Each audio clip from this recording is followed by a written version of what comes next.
Hello friends, आज का video काफ़ी इम्पोर्टेंट है टैक्स के व्यू से। एक्चुअली हमारे पास कुछ डेटा है जो इस प्रकार है। एम्प्लॉय नेम है एंड एम्प्लॉय आईडी है, सैलरी है, लोकेशंस है एंड ईयरली इनकम है, ग्रॉस इनकम। एंड देन हमें क्या करना है, how to calculate the income tax. Actually हमें जो है यहाँ पे इनकम टैक्स इनके टैक्स निकालना है इस ईयरली इनकम के बेसिस पे। ओके, कुछ आंसर इस फॉर्मेट में होगा। ओके, एंड देन यहाँ पे टैक्स का स्लैब दिया हुआ है एज पर गवर्नमेंट से जो है ना, इनकम टैक्स स्लैब के अकॉर्डिंग गवर्नमेंट के जो इनकम टैक्स स्लैब है वो इस तरह दिया हुआ है। सो जीरो से अगर 5 लाख बिलो 5 लाख है, सो यहाँ पे जो टैक्स 0% लगेगा। बट 5 लाख से 7.5 लाख के बीच में है सो 10% टैक्स लगेगा।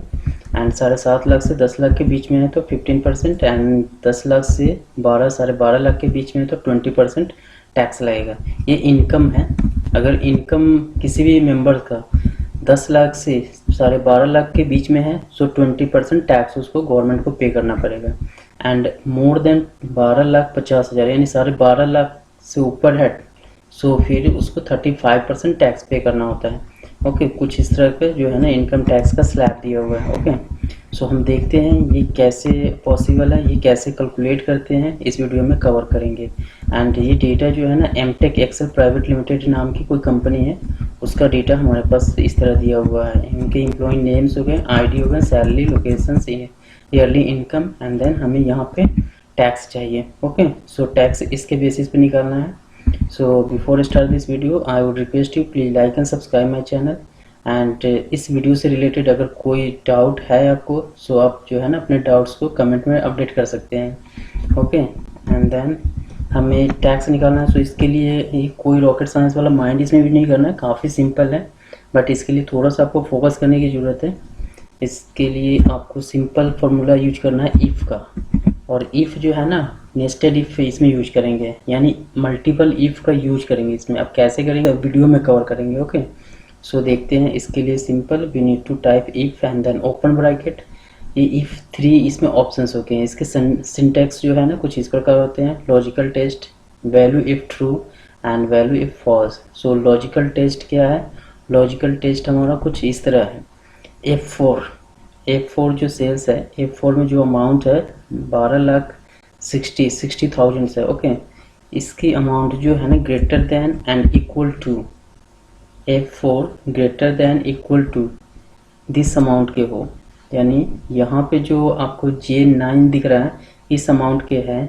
सो आंसर में क्या होना चाहिए, इफ़ ट्रू कंडीशन अगर मीट करता है सो आंसर क्या होना चाहिए, आंसर होना चाहिए इसका जो है ना 35% आंसर आना चाहिए। यानी A4 का 34% आंसर आना चाहिए। सो 34% हम यहाँ पे प्रेस करेंगे एंड देन कॉमा प्रेस करेंगे। ओके, अब देखो यहाँ पे क्या है, 34% हमने क्यों अपडेट किया है, क्योंकि जो है ना यहाँ पे आपका 34% दिया हुआ है। 34% अगर 12.5 लाख से ऊपर है किसी भी मेंबर्स का इनकम, सो यहाँ पे इस टैक्स से अप्लीकेबल होगा 34%। ओके, इसलिए मैंने यहाँ 34% अपडेट किया है।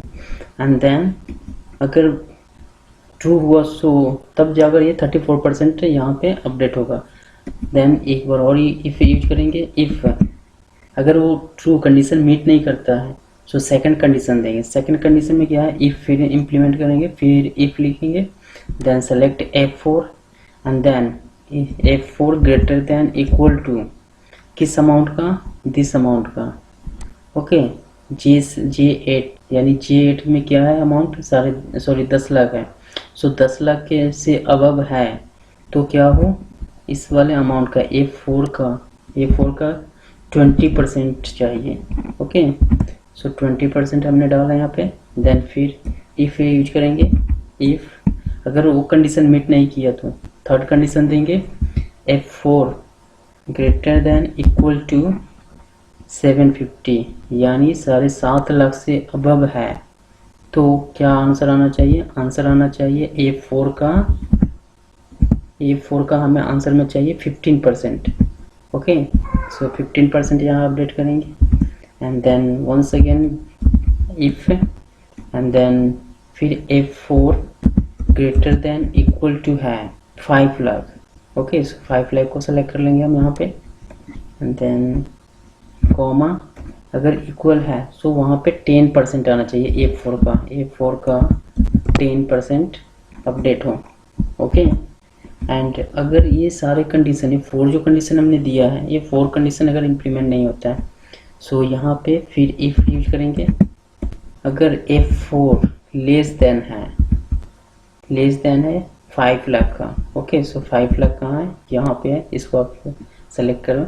देन क्या होना चाहिए, 5 लाख से नीचे हो तो आउट ऑफ स्लैब होना चाहिए, क्योंकि आउट ऑफ इनकम टैक्स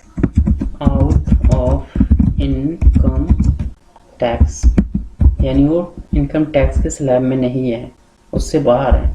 अब इसमें इफ का एक कंडीशन होता है, आपने जितने जो है ना ओपन ब्रैकेट ऑन किया है उतने ही क्लोज करना होता है। सो ये टोटल 5 थे, सो 5 हम यहाँ पे प्रेस करेंगे, 5 टाइम हम जो है ना क्लोज ब्रैकेट देंगे। So 1 2 3 4 5 and then press the enter key. So यहाँ पे कुछ आंसर आपको इस तरह मिला है, लेकिन आप इसको एज इट इज कॉपी करके आप पेस्ट करोगे सो आंसर आपका नहीं आएगा। क्यों नहीं आया, कुछ आंसर इस तरह आ रहे हैं, है ना, फ्लैक्चुएट हो रहे हैं डेटा में। क्यों हो रहा है, आप इसको F2 करोगे फिर पता चलेगा। यहाँ पे देखो सिलेक्शन में चेंजेस हो रहे हैं। सेल्स के सिलेक्शन जो है ना, हमने तो ये सिलेक्ट नहीं किया था, फिर भी यहाँ पे सिलेक्ट हो चुका है।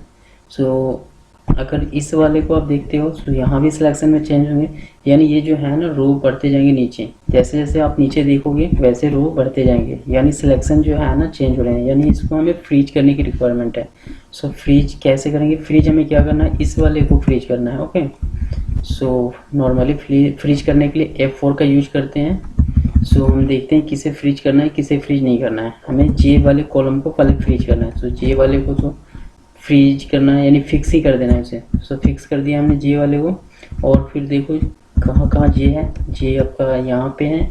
Okay, and then once again here, and then J6 भी होना चाहिए एंड J5 भी होना चाहिए। सो यहाँ पे इस तरह है।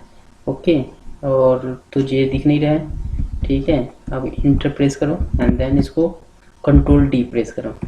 अब आपका आंसर कुछ सही होगा, कुछ नहीं, ये आंसर 100% सही होगा आपका।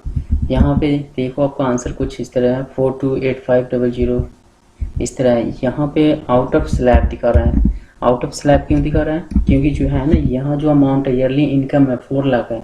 4 लाख यहाँ पे कंडीशन क्या आता है, 0 से 5 लाख तक हो, यानी बिलो 5 लाख हो, सो 0% इनकम टैक्स लगेगा। ओके, सो यहाँ पे 4 लाख है, 5 लाख से बिलो है, that's why here is the out of income tax.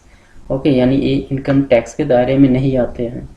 And then यहाँ पे 14 लाख है, देन यहाँ पे इस तरह कुछ है, फिर आपको यहाँ पे आउट ऑफ इनकम टैक्स यहाँ 3.5 लाख है, इसीलिए बिलो 5 लाख है, इसीलिए यहाँ पे आउट ऑफ इनकम टैक्स दिया हुआ है।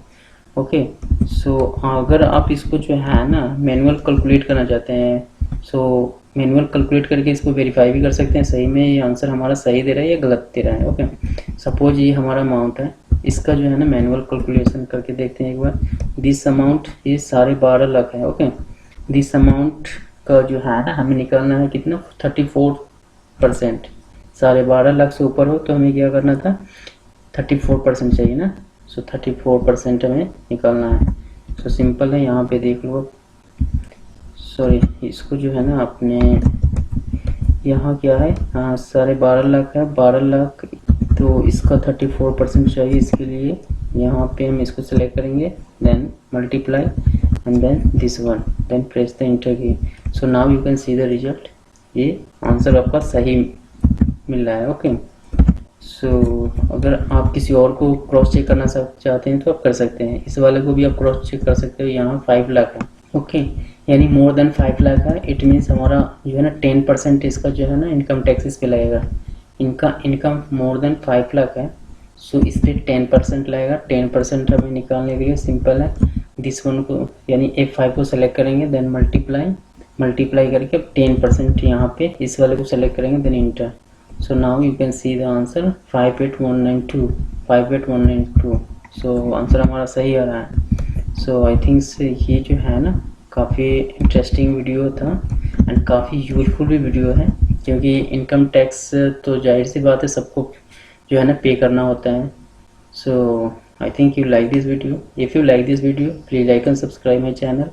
And apart from this, if you have any query related to the any if functions and VLOOKUP, HLOOKUP, any functions, you can put the comment in comment box. Okay, so thank you for watching this video. Have a nice day.